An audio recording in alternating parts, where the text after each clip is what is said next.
আসসালামু আলাইকুম। আপনারা সবাই জানেন এক পলকেই 10 দিনের রিমান্ড মঞ্জুর হয়েছিল এবং এই 10 দিনের মধ্যেই শুরুতেই খবর চলে আসতেছে পলকের যতগুলো সম্পদ আছে, অবৈধ সম্পদ, সবগুলো নাকি তার ওয়াইফের টিউশনি, মানে তার স্ত্রীর টিউশনির টাকা দিয়ে সেগুলো করেছে। ঢাকা শহরে জানা মতে এ পর্যন্ত 12টি না 18টি যেন ফ্ল্যাট পাওয়ার খোঁজ পাওয়া গেছে। 18টি, সম্ভবত 18টি ফ্ল্যাট পাওয়া গেছে। তো 18টি ফ্ল্যাটের মালিক পলক সাহেব, এবং সম্পূর্ণ তার বইয়ের উপার্জন, মানে টিউশনি করছে। তো আমি যারা বিশ্ববিদ্যালয়ের ছাত্রছাত্রী আছে এবং যারা অনার্স পড়ুয়া ছাত্রছাত্রী আছে এবং যত প্রাইভেট ভাইয়া আছে, তাদেরকে আমি কথাটা বলতে চাই, আপনারা কি ছিঁড়লেন ভাই? কি ফালাইলেন আর কি ছিঁড়লেন এতদিন? পলক সাহেবের বউ অলরেডি 18টা ফ্ল্যাটের মালিক, সেই শুধু টিউশনি করে।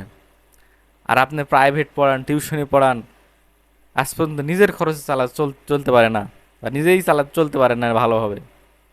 কি ছিঁড়লেন? এটা আমার প্রশ্ন থেকে গেল ভাই। আমার বিশ্বাস আপনারা ভালোভাবে প্রাইভেট পড়ান না। আমার বিশ্বাস আপনার নিজেদের দুর্বলতা আছে প্রাইভেটে। আপনারা নিজেই ভালো করে জানেন না আপনারা কি পড়ান, যার কারণে আপনাদের পড়ানোর গতি খারাপ বা আপনার পড়ানোর মধ্যে সমস্যা আছে। তা না হলে একই দেশে এত বৈষম্য কীভাবে হয়?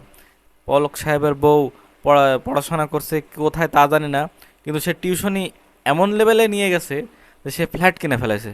আর আপনি আজ, আমি রাজশাহী শহরে থাকি, রাজশাহী শহরে যত ভাই আছে তাদেরকে বলছি, আপনারা কি ছিঁড়ছেন ভাই?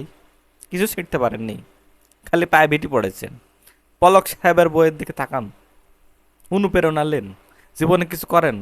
অন্তত আমরাও ভবিষ্যতে পরিচয় দিতে পারি যে আমার এক বড় ভাইয়ের কাছে আমি প্রাইভেট পড়েছিলাম, তার 20টা ফ্ল্যাট আছে রাজশাহী শহরে। আপনারা কি ছিটতেছেন? পলক সাহেবের থেকে শিখেন কিভাবে কি করা লাগবে। আজ গবি খালি প্রাইভেট পড়ান, আর না হলে প্রাইভেট পড়ানো ছেড়ে দেন।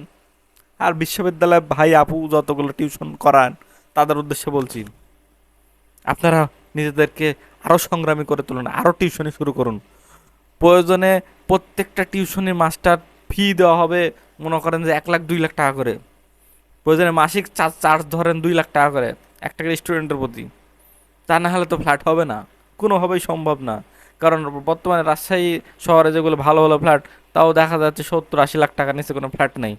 আপনি যদি মাসে 1 লাখ টাকা না ইনকাম করেন কমপক্ষে একটা ছাত্রের থেকে, তাহলে আপনারা কীভাবে ফ্ল্যাট কিনবেন ভাই? তো অতএব, যে যেভাবে টিউশনি করাচ্ছেন, আমার দাবি একটাই, আপনারা আরও সংগ্রাম চালান, প্রাইভেট চার্জ বাড়ায় দেন। এখন কোর্স ফি আপনারা 18,000 করছেন, কোর্স ফি 18 লাখ টাকা করেন। প্রয়োজনে ফ্ল্যাট লাগবেই ভাই। পলক সাহেবের থেকে অনুপ্রেরণা পায়ে গেছি, সব কিছু ছাড়ে ছুঁয়ে এখন প্রাইভেট। জীবনে লক্ষ্য একটাই টিউশনি, লক্ষ্য একটাই টিউশনি করাতেই হবে। জয় বাংলা।